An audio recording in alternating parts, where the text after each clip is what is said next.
Welcome to Menopause, Marriage and Motherhood, a podcast that's all about changing the way we view midlife and bringing the conversation about menopause out into the open. Each week we share stories, experiences and inspiration. We talk to experts on how to best navigate this time of life and find out how other people have not only survived but thrived through this time. I'm your host, Karen O'Connor. Hello and welcome. I'm here today talking to Dr. Stephen Spencer. He's a child and adolescent mental health nurse and has worked in acute mental health inpatient unit and emergency departments, providing care for young people and families for over a decade. He's also the co-founder of a charity and not-for-profit organisation, Equienergy Youth. He and his team have the goal to build the capacity of adults in the community to support young people through episodes of acute distress and make an impact on mental health outcomes, including youth suicide. So welcome, Stephen, and thank you so much for being here. I've got to say, before I start, I have a very selfish and personal reason for having you on here, because my youngest daughter is year 12, and one of the boys in her year committed suicide a few weeks ago, and we're kind of dealing with the fallout from that. And when I saw what you did, it was like, yeah, perfect, because it's been interesting watching how the kids deal with it, their responses, the guilt and all the what ifs and the why am I still here? And then the other thing is, why is there there seems to be such a feeling of what's the point among teenagers in particular? What's the point of them being here? So I've dumped all that on you. Welcome. And firstly, what I will say is, Karen, thanks for having me on your program and on your podcast. The first thing I absolutely want to say is I'm really sorry to hear that your daughter and your community and the family of that young person. Youth suicide is tragic, and it's absolutely impacts on families and communities, and we need to do everything we can to try and prevent that and support young people. And hopefully we can talk through all of that and more today. Great. Thank you. Yeah, because I'm left feeling, what do you say to the friends of that child? He was 17 and his mates knew there was something wrong, but they didn't know what was wrong. And then it can be really hard. And I guess in, difficult times, including events like you've described, often, it has a big impact on communities, but it also brings people together. The fact that the young people all have each other, and then it's our job as the adults in the village to wrap around them, keep an eye on and keep those communication doors open. I guess the one thing we always say to families and important adults in Children's Village is, the young person, and, looking for any changes in their behaviour or anything that sort of deviates from what of them is the opportunity just to check in on them and just keep those doors open and support them that way. So how did you end up doing what you're doing? Because you started off as a nurse, didn't you? And then you kind of worked your way. So I'm trying to get a bit of background here so we can understand where you're coming from. Absolutely. I will say that probably I wasn't the best student at school. I guess I did a whole number of jobs as an early adult, young dad, and got married pretty early at 23 and didn't really have a career or any of those formal qualifications or anything. And it was actually the birth of my daughter. I've got a year 12 daughter at the moment too, 17 and a half. So when she was born, the first midwife was actually a man who helped birth my daughter. So our midman, he was an absolute legend and helped my wife Emma and I. I think at the time I was, I didn't have formal qualifications, got this family and this responsibility, and my frontal lobe probably had finished growing. We're a bit slower for the blokes. So I thought, I better do something to do this. And I thought, I like people. Probably the only subject at school I did okay in was biology and health. And I thought, I might see how this nursing caper goes. And I was really fortunate. I got a trainee enrolled nursing opportunity to be hospital trained. And I did a year's training at Morisset Hospital in New South Wales. It was a very big psychiatric institution in its day. And I was fortunate to work in a psychiatric rehabilitation service there, where we worked longer term with people to help them get back into the community after living with and enduring mental illness. I did my traineeship and I was as green as anything and really didn't know what I was doing, but I did enjoy it and I loved the people and the grounds of in the Lake Macquarie. It was beautiful. But I suppose I then got a job on the same site working in the forensic mental health unit there. So that was 30 men aged 18 to 65 who committed a crime through reasons of mental illness and required long-term hospitalisation in a really secure environment, or they were those gentlemen who presented to acute mental health services and because of their psychiatric or mental health symptoms, they posed a significant risk to the community. And so under the Mental Health Act, they were being hospitalised for treatment. And I worked there for 5 years and I learned a lot from, amazing, psychiatric nurses at the time who, been doing that job longer than I'd been on the planet. So I had amazing mentors around me. And one of the things I noticed working in that environment with the men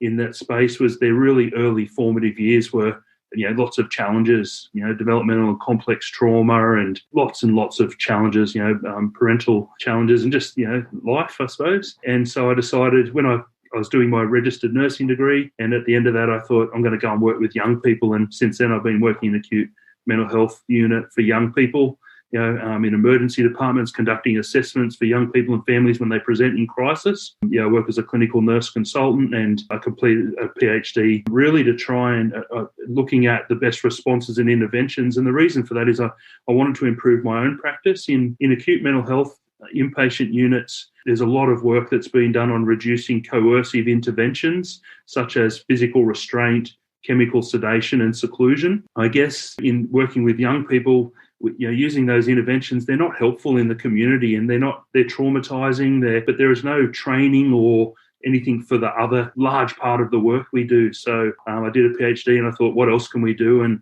that was to improve my practice, to help, the team that I work in to provide safer care for young people and families. And the best thing, I never really knew where it would take me, but I've been really fortunate. Myself and two of my lifelong friends who have their own careers in business and things have come along, and we've started Equenergy Youth as a charity not-for-profit. And our goal is to take the clinical experience and the conceptual models from my thesis out and try and build that capacity in the really important people, the parents, families, teachers, and the non-clinical staff that really support. I guess the best way to describe it is for a young person, for example, who receives mental health support in the community. Maybe they go to a private psychologist or a CAMS team. They spend 1 hour a week with that clinician working on psychological therapy, but it's the other 167 hours of the week with the village that needs to support the episodes of distress for those outcomes for the good outcomes for the therapy.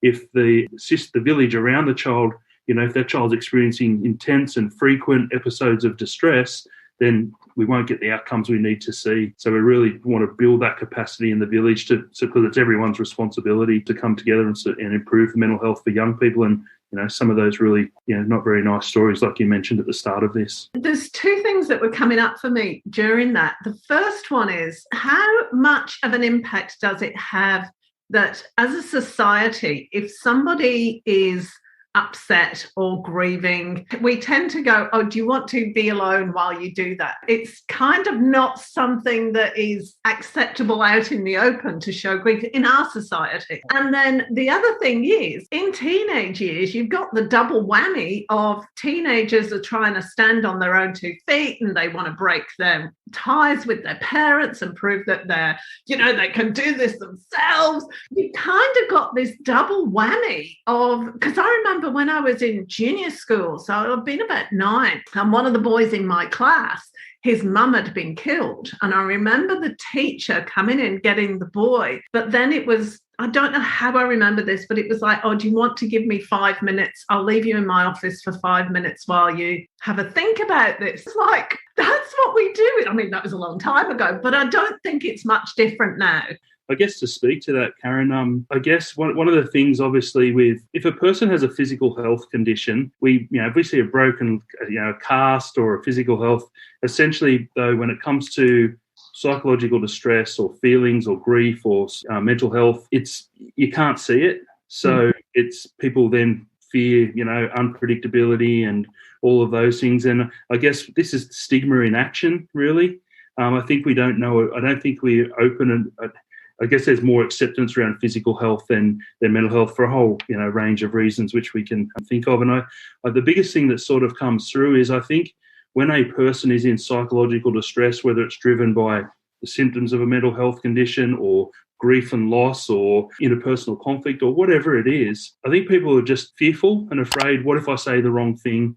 The amount of times I've had an adult say to me, what if I say the wrong thing? Or hey, what if I make it worse? And really what we're doing with our programs is really helping people know what to say and just how to be there with somebody. Sometimes, do you know what? Most of the times when I'm working with young people in the middle of the night, they might be experiencing the symptoms of depression, which include poor sleep and sleep disturbance. They're awake for hours. That sense of hope isn't there. There's not a whole lot I can say sitting in a hospital away from their natural community that's going to make anything better in that moment. But sometimes I just say, you know what, I'll just sit here. You're not alone. And when you're ready, tell me what's happening for you. There's not, so sometimes just being there and just slowing everything down can be really helpful. And I often find young people have all the solutions to the problems. We just got to give them enough space and be there long enough for them to help them process it and help them find it. And that's a hard thing, isn't it? Because as parents and humans, we want to fix things. We want everything to be right now.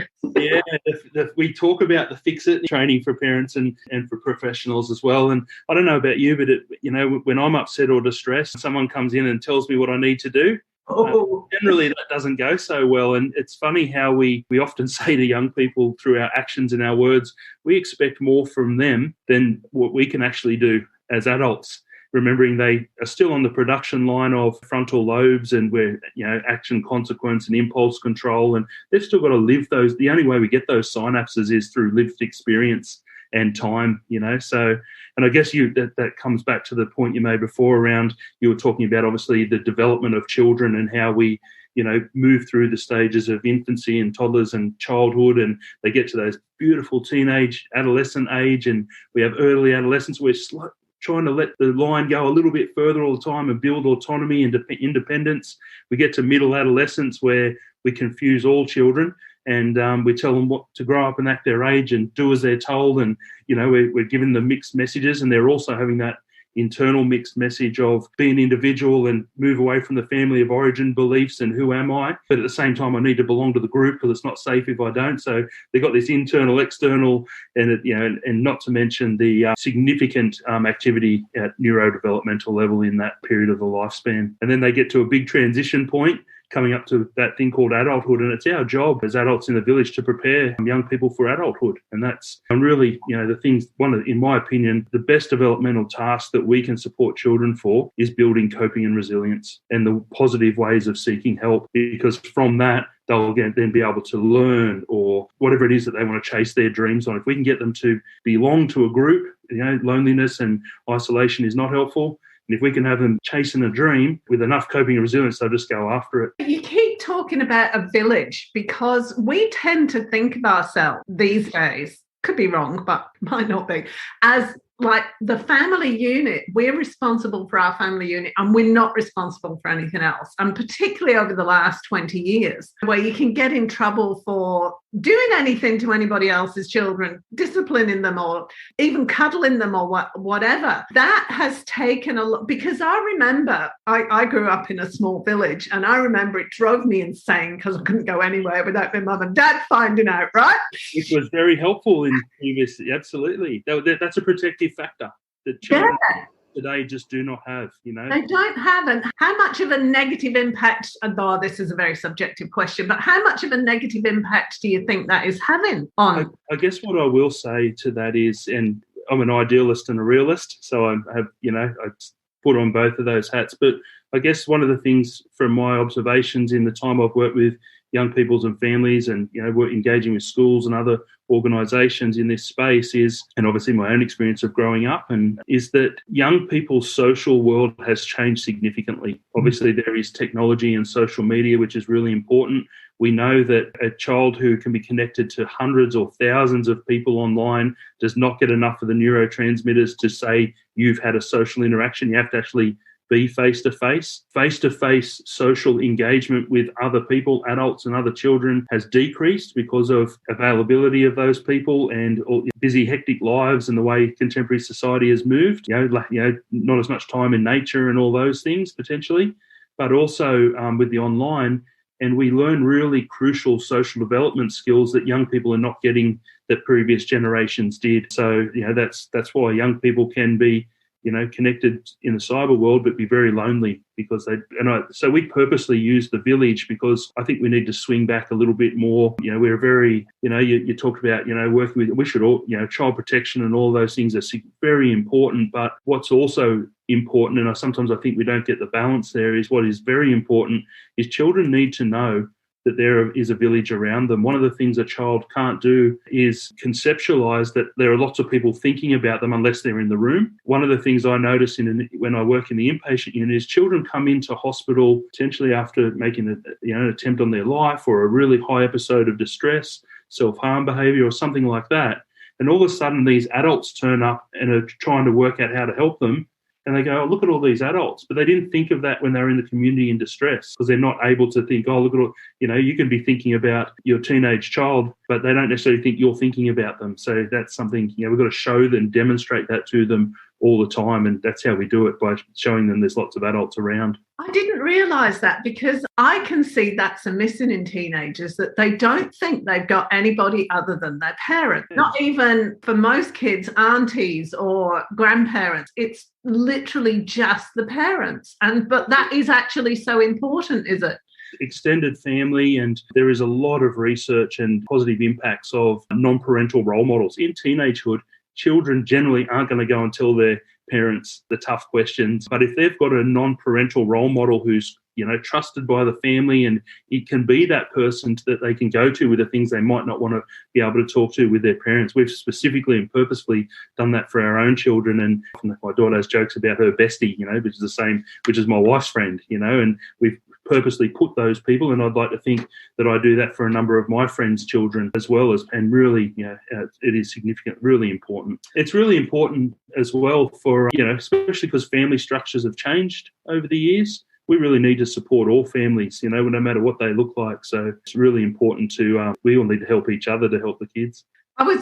Where my brain's gone with this, like you said, extrapolating things, is like, particularly in the school system, because I know when we grew up, if you got a note off the teacher that you had to take home to say you'd been a ratbag in the class, you got it off your parents. Yeah. But that's different now. If a teacher tries to say the kid has done something or isn't doing something or whatever, the parents tend to defend the child. So does the child feel that lack, that there is nobody outside? It is just does that contribute to it? I suppose that's where I'm going with that question.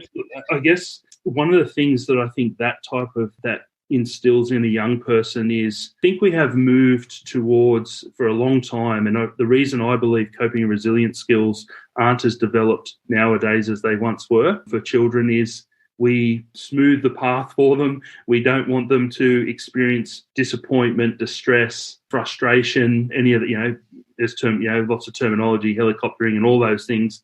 Essentially what happens, and if you go to a restaurant and you've got a 2-year-old toddler sitting there and they start to express any form of distress, make a noise, they're sort of managing, but they're being a bit loud. What's the first thing we often do is we give them a device and try and dampen it down. Oh, don't feel that. And we sort of keep moving as the child gets older, more mobile, more socially and emotionally and cognitively complex. We try and protect our children too much, I think, at times.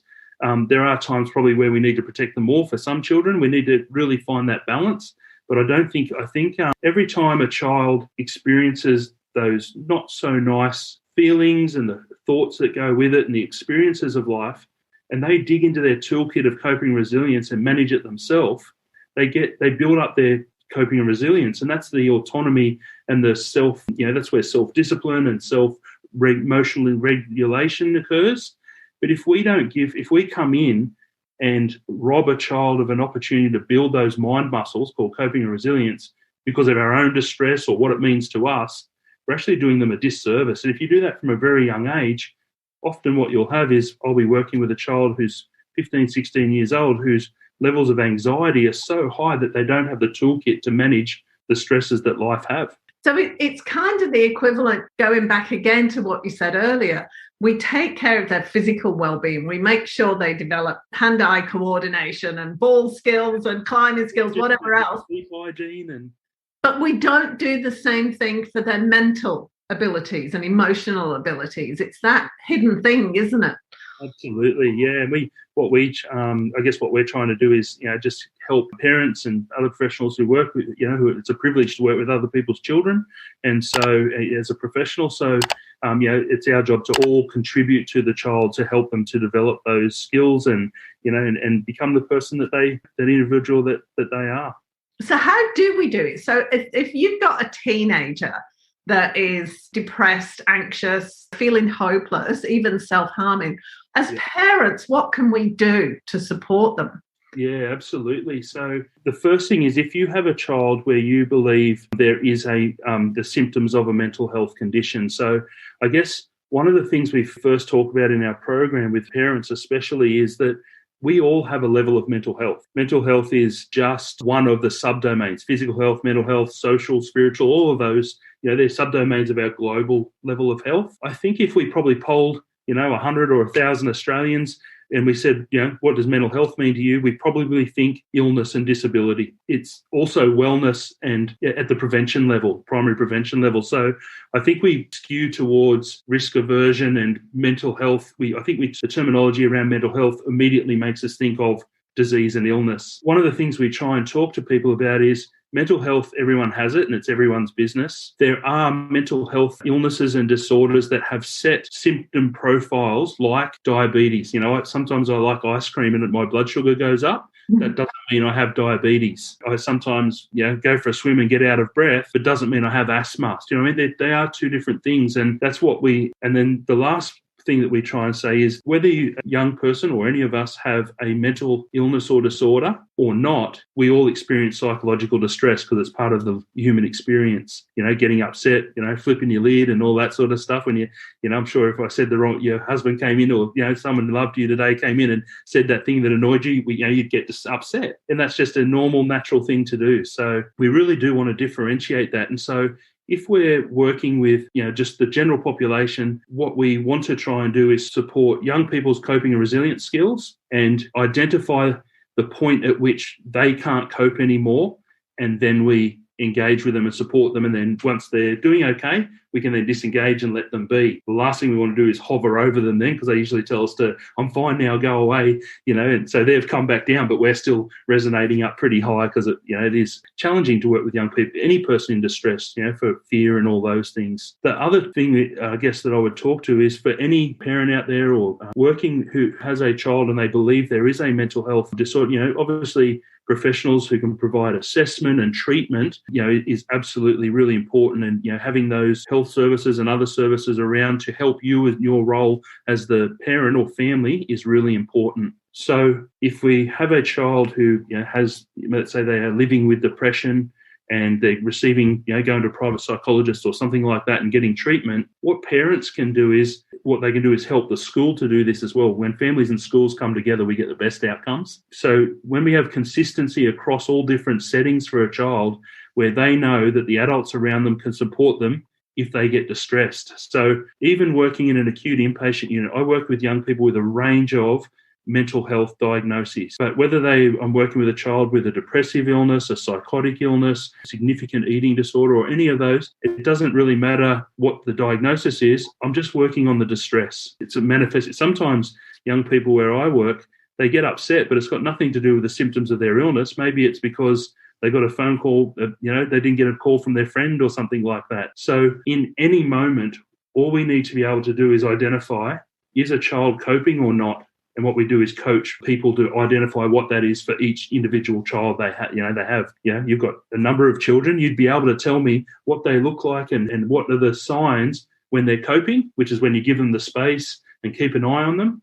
And then as soon as they shift in any moment, to not being able to cope, how you connect with them and then guide them back to a space where they are coping again. And if we're able to do that over and over again, what we'll do is we'll reduce the impacts of psychological distress, cortisol and adrenaline on, developing brains. It's a toxin, and we'll build up those coping and resilience, which hopefully then will prevent many of the mental illnesses and disorders. It's kind of like, I like analogies, you have to excuse me. It's kind of like we are focused and educated in physical illnesses, physical accidents, but when it comes to mental and emotional stuff, it's either you're well or you're sick. Absolutely. So, and I guess I really want to reiterate, to talk to that, many of us across the country will have been given a framework to use if we are in the street or in our workplace or in our home and there is a physical health crisis. Many of us will call on the Dr. ABC principles. If you've never had to provide CPR to someone, at least you've had some training and a framework in the moment where you and the people around you can try and stay as calm as possible. You don't have to communicate as much because we all know what each other are doing, and you can try and get the best outcome possible. That increases the outcome for when there's responders there who are calm and go through a process and all know what each other are doing, the likelihood of a good outcome is increased as opposed to if there were no people trained in CPR, Dr. ABC. I guess what came from the research that I conducted was that from the two conceptual models we have, the TAR3 framework is essentially the psychological first aid framework, which is the equivalent of Dr. ABC for psychological distress. So we are coaching, it is our goal at Equum Energy Youth to get TAR3 in the minds of every adult in the country to support young people around psychological distress. And what is it? What is TAR3? Yeah, so the first is just around the triggers, different types of triggers.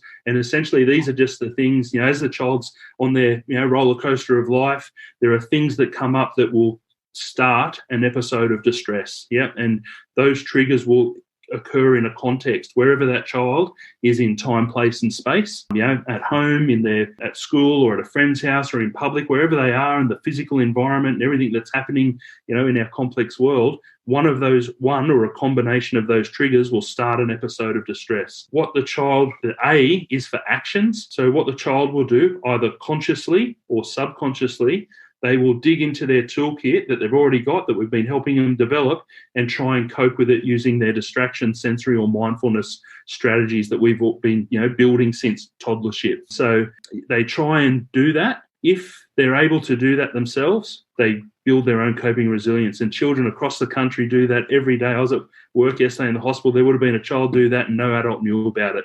And that would have, that happens every day in every setting across the country where children are building coping and resilience. However, if a child gets triggered and either consciously or subconsciously digs into that toolkit and they don't have the tool they need, they need a digger, but they've only got a shovel, or the triggering event is so intense that the toolkit didn't even stand a chance, they'll do a different set of actions. And those actions are help-seeking. We probably know them better if we had our stigmatizing hat on as attention-seeking behavior or something like that. Every child who seeks attention is keeping themselves safe. But help-seeking actions are those that adults find frustrating, annoying, scary. What they're essentially doing is the child is not coping psychologically. It's like if we're at the beach, talk about analogies, if we're at the beach and we went off a sandbank and we were starting to not cope physically, we'd put our hand up and wave to someone, a lifeguard, to come and help us. Essentially, when a child moves to help-seeking actions, it's a rare child who walks up and says, "Excuse me, Steve, can you please help me because I've got these really intrusive suicidal thoughts and my friends aren't talking to me." They generally don't do that. What they do is they shut down or they become reactive. And so a child will move to a different set of actions that will indicate, I'm psychologically drowning.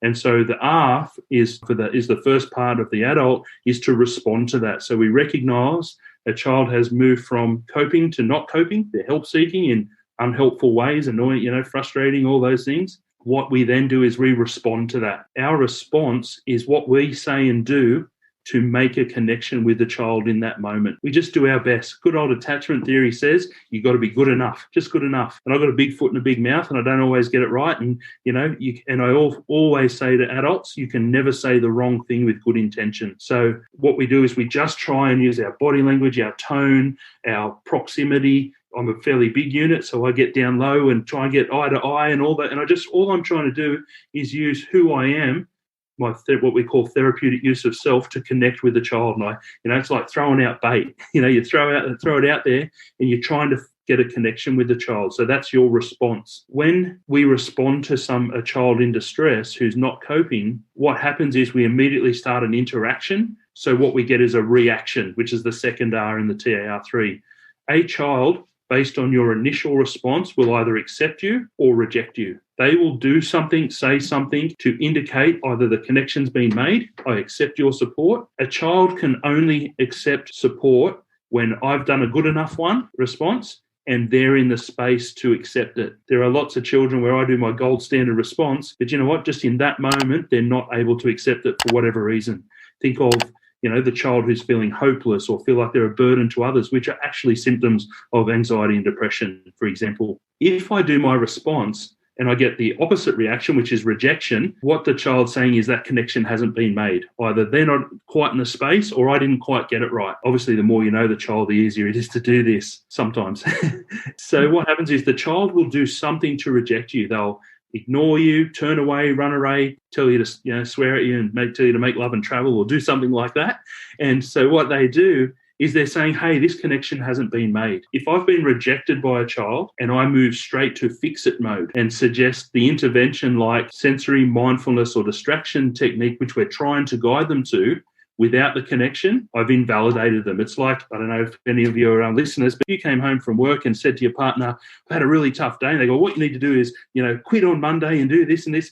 What we're trying to really say is, that must have been really hard for you. Would you like to talk about it some more or something like that? So essentially what happens is if we respond to a child, the first R, and we get a reaction, the second R in TAR3, and we get rejected, we don't want to move to resolution, suggesting any of those interventions, because if we go to fix-it mode, we'll escalate the situation. We're really saying to the child, I haven't validated you and I'm not listening. So what we need to do is when we get rejected, we need to push our ego back, because remember, we've got a child here who is psychologically drowning. There is no learning that occurs, or, they might be using swear words or doing things we don't like, self-harm behavior or aggression or swear words or being kind to someone. But if we try, no child's going to learn with their lid flipped. You need your lid down to learn anything.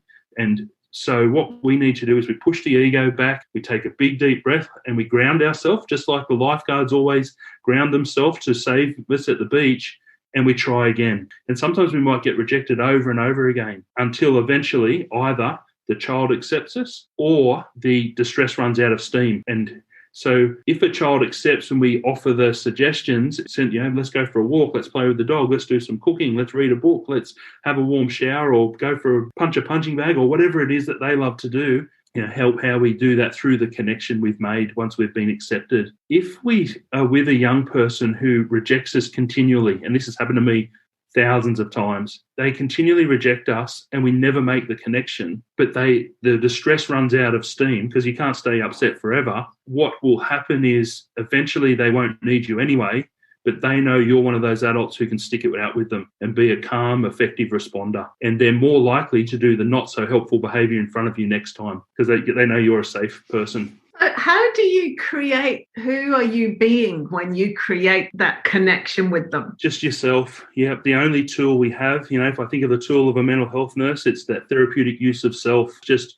who you are. Really important things are just being grounded, being authentic and genuine. If you bring that to this space, the hardest part of responding to a child in distress is managing your own distress. If you can manage your own distress and keep your lid down, you will make the best decisions for you and that child and everyone else in the area, especially as the higher the distress, the higher the risk. And if young people are getting experiences where more and more adults in the village are able to work through those moments with them, we're going to instill hope. And hope is the antidote to suicide. We're going to have to finish in a few minutes. I don't want to, but I'd actually like you to come back on again. I think what you're saying is so important for everybody to hear, because it's like as parents, we can handle the sores and the broken arms and the, falling out of a tree and landing in a parrot bush kind of scenario.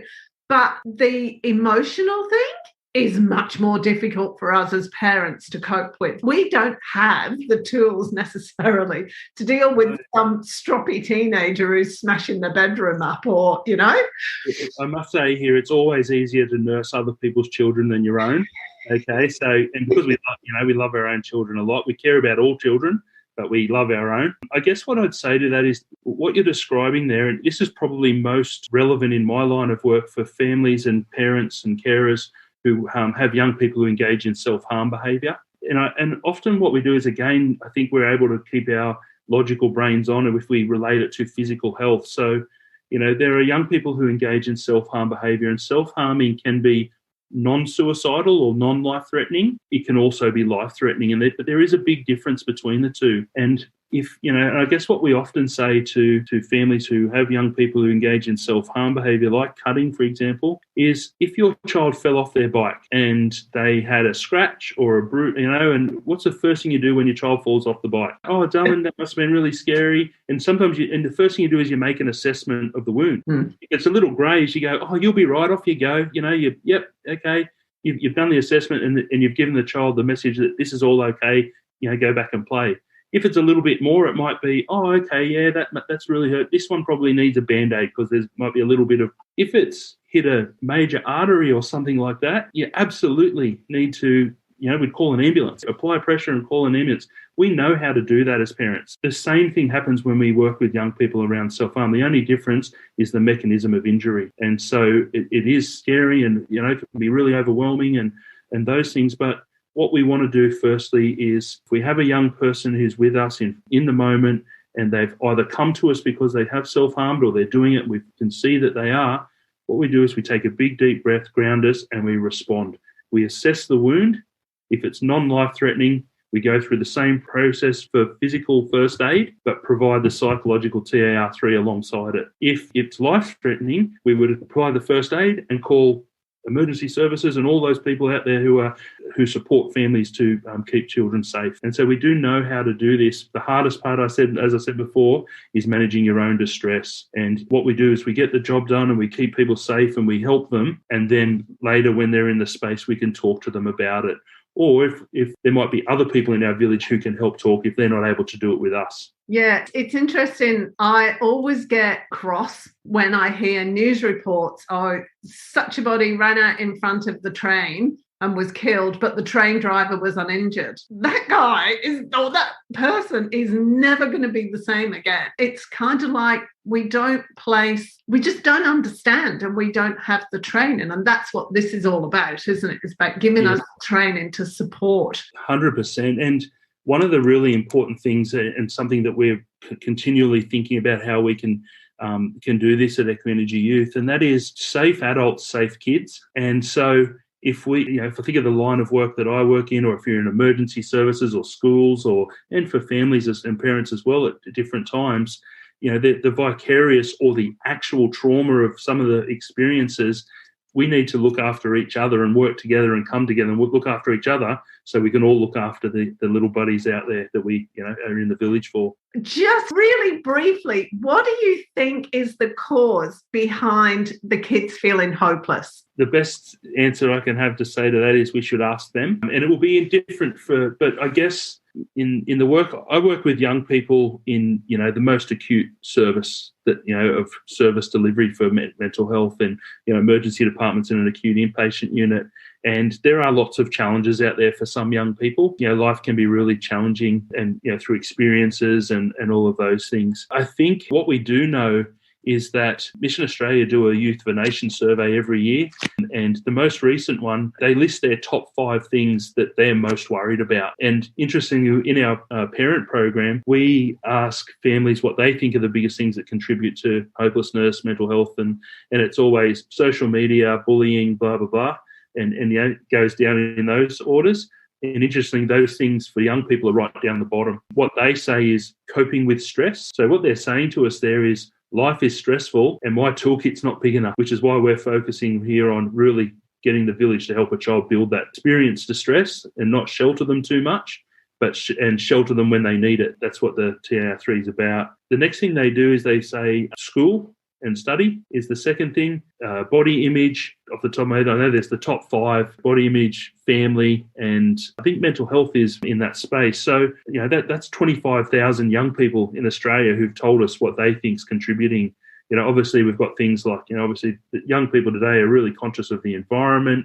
They're very future focused, and potentially, maybe even some of the ways we're not looking after the planet and things could contribute to that as well. Fantastic. Thank you so much, Stephen. This has been absolutely brilliant. I've loved this. Oh, thank you for having us. And the one thing I'd say is if we've just actually launched our Coach to Cope psychological first aid online program through our website. So if there are any, families, or if, the families want to tell their schools about it, or anything like that, we, it will teach people that TAR3 psychological first aid framework, and just give them a little bit of that framework where they can help any child at any time. And, you can't predict the future, but in any moment, the parent or adult that child needs in the moment. Fantastic. That information is available on the webpage that goes with this episode, and it'll also be in the show notes as well. I'll put the link directly in the show notes, because I think a lot of parents, talking for myself, we're floundering with what do we do? How can we support this? How can we support our friends' kids? We're all just like a bit lost, really. It's funny,